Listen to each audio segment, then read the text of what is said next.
Rolling Stones have been given a lot of negative history.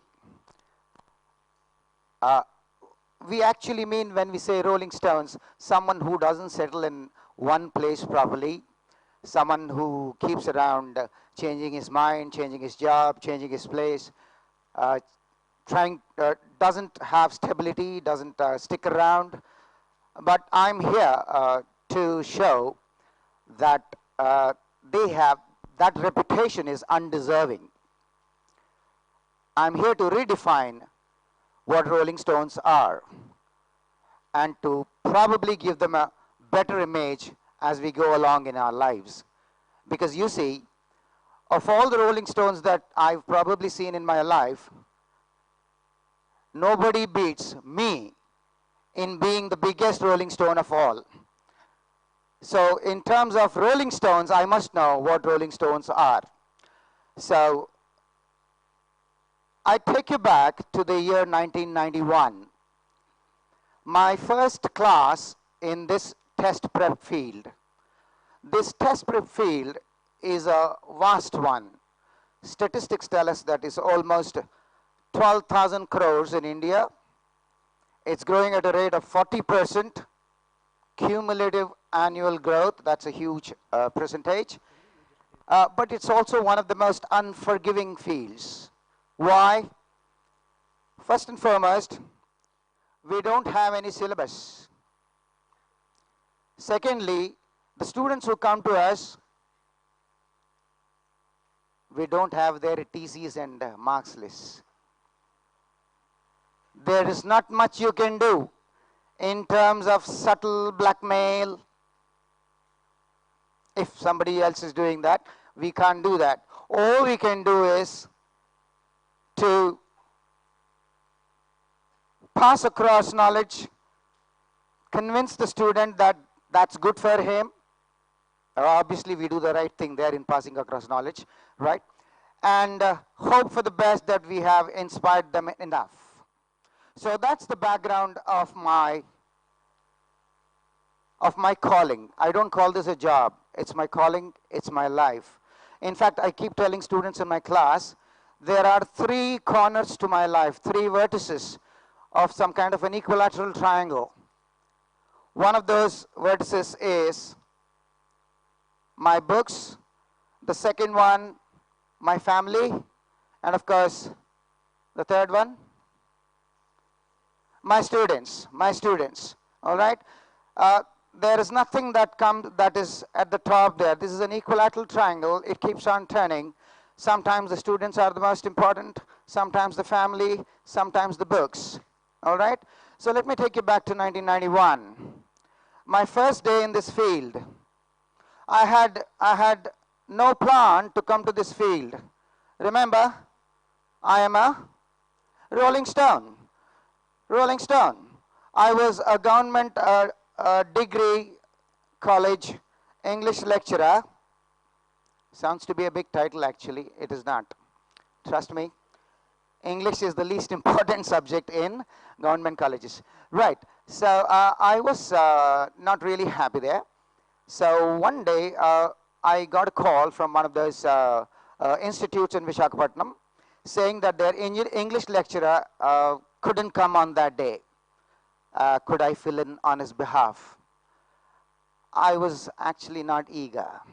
I didn't know this field. So I said, I don't know whether I can do it, but if you really insist, I'll probably come. He was my friend, and he said, please, I'm in trouble. All the other lecturers everywhere, we are running short, you got to do it, please don't let me down. Right, okay. Don't shout that much, I'll come. So there I was, 5 minutes before the class. I was told, this is your paper, and it's a paper on English grammar, something I did not want. It's not just students who find grammar sterile. Trust me, 9 out of 10 faculty find grammar horribly sterile. So, but then I had my own ego, pride, and I said, here I am. I probably must have read more than 2,000 books by then. I'm a bibliophile even today. So I said, I'll take it, doesn't matter, I'll take it now. And he said, 1 hour, we will pay you 75 rupees. I said, wow, that's a lot of money. 75 rupees for an hour. All right, the class was for 2 hours, 40 questions, grammar. Okay, not interesting, but then you could always hold your own. So there I was in the class, first class, already I was a teacher, so no, what do you say? What do teachers feel in their first class normally? Yeah, nervous. So many students, my throat in my, my heart in my throat, nothing like that. So 10 minutes down the line, there is a student here, in this sir's place relatively. He raises his hand and asks, sir, I've got a doubt. I said, yeah, what? Remember grammar paper? He said, what is the fundamental difference between the subjunctive mood and the imperative mood?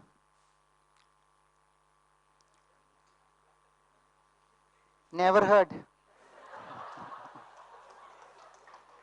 I'm good at English. Technical grammar, I didn't know they'd ask these questions, because in government colleges throughout India, this is a fact, it's not criticism. Fact, not criticism.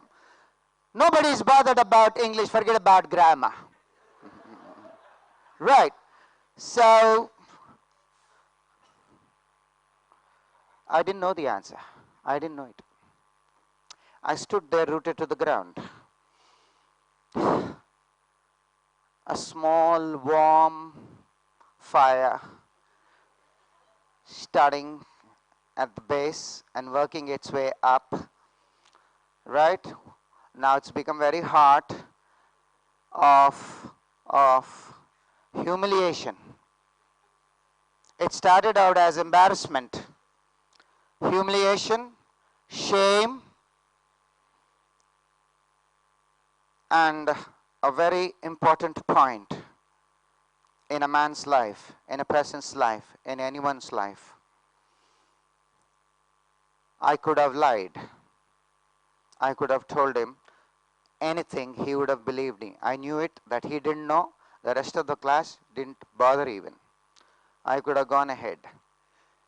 I was half tempted. This was my first class. Therefore, there was no necessity to come to this field anyway. I could have rationalized the whole thing and said, hey, I'm not interested in this field anyway. Why should I bother? But, and to be very frank with you, to confess to you, I wasn't exactly Mahatma Gandhi in my life. Yes, we all have our convenient lies. We all have. Sometimes, if not for lying to others, at least to ourselves, to hide all that blackness in us, we need some lies to keep us going normally. So I could have done that, I suppose, but I don't know what. I looked at the student and said, can I tell this to you tomorrow? Is it okay if I take care of this doubt tomorrow? He said, he was a cheerful boy. He said, okay, sir, that's okay. I thought, oh, that's nice. That's fantastic. All right? So the rest of the class, I don't know what the students were feeling, but that humiliation, that feeling of deficiency, that shame simply did not leave me. Somehow the class went in a blur. I stepped out, and there I saw my friend smiling like a jackass. He's asking me, he had the nerve to ask me the question. Of course, he didn't know what happened inside. So he asked me, how did it go? I said, take me out of this class from tomorrow. I'm not going to come. I'm not interested. It's boring. I told him the lie. I lied to him. So I went home, still feeling very bad. Somewhere it was 9:30 p.m. night time, obviously, and I should have been feeling hungry, but there was no hunger. There was just this inner voice saying, hey, you failed. You failed. Failing in a class is okay. You don't want to go back, you failed even higher. But then, this lecture is not about morality at all right? So the next day, I went back to the class, this time well prepared with the paper, same paper, and I think I took a reasonably okay class. And I told myself, I'm going to be so good at grammar that no one in this field will ever touch me. That was my first rolling stone.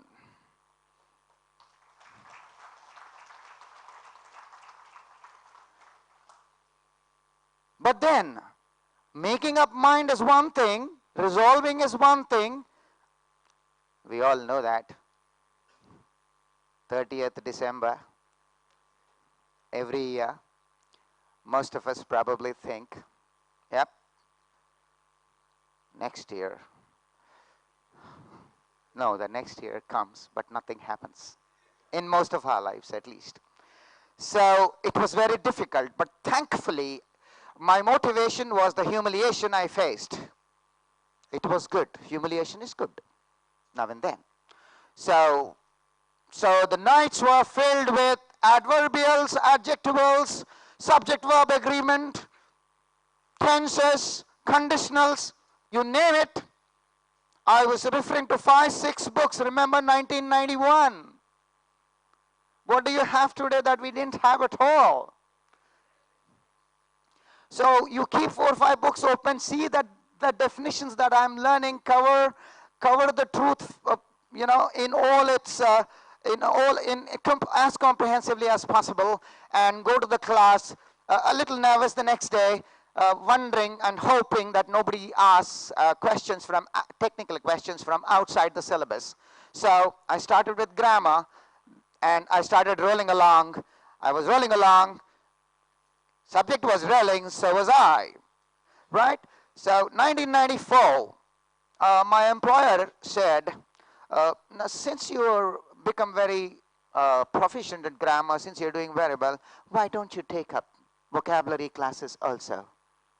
I said, why not? I said, why not? All right. So vocabulary entailed that obviously back to books, back to dictionaries, and learn words which we don't know whether they're going to be useful in class, because I knew for sure that if I prepare, the only thing that's there in the paper, it's simply not enough. I'm not doing justice to my calling. I'm not just doing justice to the students who expect something more in terms of knowledge, in terms of widening their horizons. So if there was a word like, let's take an example. Give me a word. Give me a nice word, please. Okay, perplex. Now, perplex happens to be one of the easiest words, but then everybody would probably know it. I thought I should go beyond that, so we started off with confabulation and thisation, thatation, tintinabulation, and push off there, then end up with supercalifragilisticexpialidocious, anti-de-establishmentarianism, and run, create a second rolling stone. Create a second rolling stone, right? So vocabulary flowed, grammar flowed, and 1996, another class, and I jumped in again very recklessly. I have this very beautiful, or you may call, very reckless, very dirty habit. All right, give me a challenge and I'll jump. I'll go straight forward and grab it. The Germans have a beautiful word for this. It's called the Gotterdammerung. Doesn't matter, you don't have to know it, okay? So, Gotterdammerung means, thank you. Gotterdammerung means aiming for something much higher than you're capable of, knowing that you will fail, and still aiming for it. So when it comes to failing, I'm probably a champion. I'm probably a champion. I would like to be that only. I would like to be that for many reasons, right? So someone, again, my employer, nice guy, he said, why don't you take up logical reasoning? Hey, I said, it sounds beautiful. It sounds wonderful. So once again, textbooks, a couple, but then I thought these were boring. Textbooks were boring. I need to learn from, from the other side, indirectly, I need to learn stuff.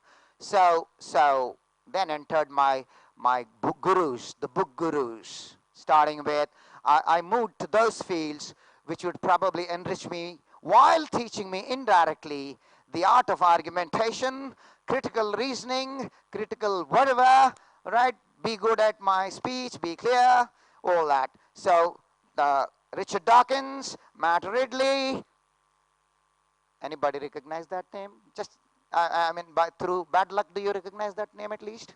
No, right? No, Stephen Jay Gould? No? Stephen Hawking? Yes! I knew you'd recognize that, engineering students, right? So we had Graham Greene.